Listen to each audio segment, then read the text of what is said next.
Hey there, financial friends. Welcome back to our channel, where we break down the latest money moves to keep your finances smooth and stress-free. Today, we're tackling how to transfer money to Capital One in 2025. With banking tech evolving fast, I'll walk you through the simplest, most secure ways to get your funds where they need to go. Whether you're switching accounts or just sending money from another bank, this guide is your go-to. Let's dive in. First off, the easiest way is through the Capital One mobile app. If you haven't already, download it from your app store. It's free and user-friendly. Once logged in, head to the Transfer section. You'll see options to link external accounts. Tap that, enter your other bank's details like account number and routing number, and verify it with a small test deposit. Pro tip: this usually takes a day or two, so plan ahead.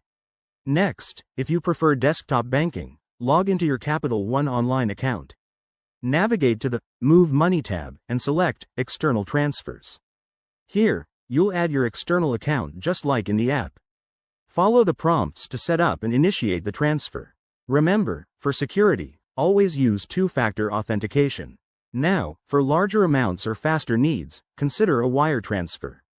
Go to your bank's website or app, choose Wire Transfer, and enter Capital One's routing number along with your account details. Fees might apply, so check first, typically around $15 to $30. ACH transfers are another solid option. They're free but can take 1 to 3 business days. A few quick tips to make this seamless. Double-check all details to avoid errors, monitor for any fraud alerts, and keep an eye on transfer limits. Capital One might cap daily amounts for security. If you run into issues, Capital One's 24/7 customer support is there to help. There you have it. By now, you should be a pro at transferring money to Capital One in 2025.